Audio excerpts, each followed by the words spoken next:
I was appalled, like you, at the violence and destruction that we saw that day. I was appalled that you, our country's elected leaders, were victimized right here in these very halls. That attack, that siege, was criminal behavior, plain and simple, and it's behavior that we, the FBI, view as domestic terrorism.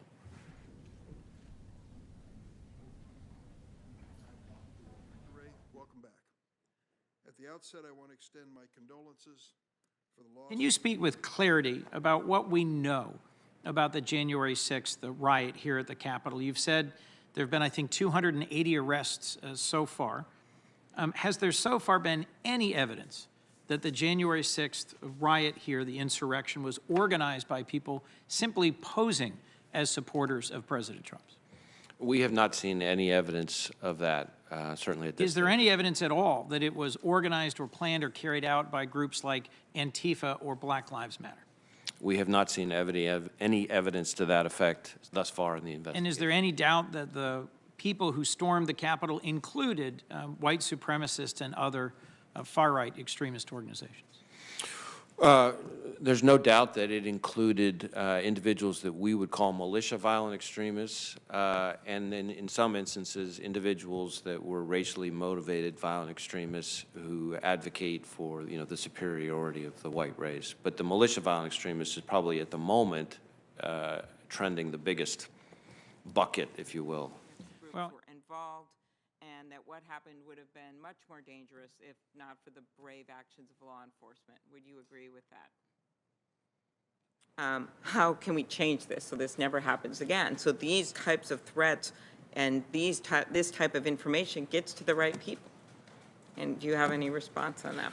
Well, as I said, in connection with the particular report that you're referring to, the Norfolk SIR, as they call it, we did communicate that information in a timely fashion to the Capitol Police and MPD in not one, not two, but three different ways. But do you think it's enough just to send an email? Well, it's more than just an email, right? So first off, the email itself went to, I think there are maybe as many as 5 Capitol Police Task Force officers on the Joint Terrorism Task Force, and the whole point of the Joint Terrorism Task Force is for the chosen representatives of the partner agency to be there in the loop real time so that everybody's got the same information so that each agency can use that information to do what it needs to do. Violence events, to see individuals acting in coordination? I would certainly say, as I think I've said consistently in the past, that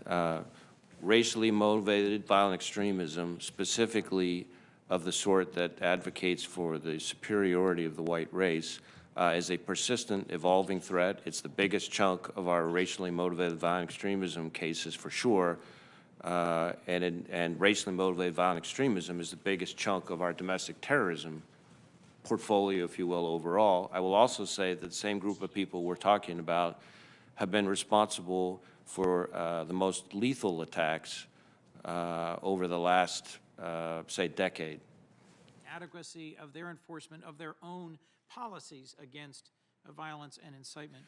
So certainly social media on January 6th, as for the domestic violent extremist threat more broadly, has become a major factor, a catalyst, if you will.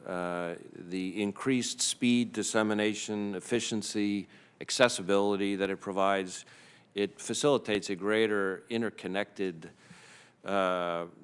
nature in a more decentralized way. And so I sometimes say terrorism today, and we saw it on the 6th, moves at the speed of social media. We are moving in a direction. We saw it on the 6th, and we're seeing it more and more every day in this country, where violent extremists, just like other bad actors, are taking advantage of encrypted platforms to evade law enforcement. And the social media companies and the technology companies are moving more and more in a direction where if we don't come up collectively with some kind of solution, it's not going to matter how bulletproof the legal process is or how horrific the crime is or how heartbreaking the victims are. We will not be able to get access to the content and the evidence that we need to protect the American people. And then I think we will all rue the day.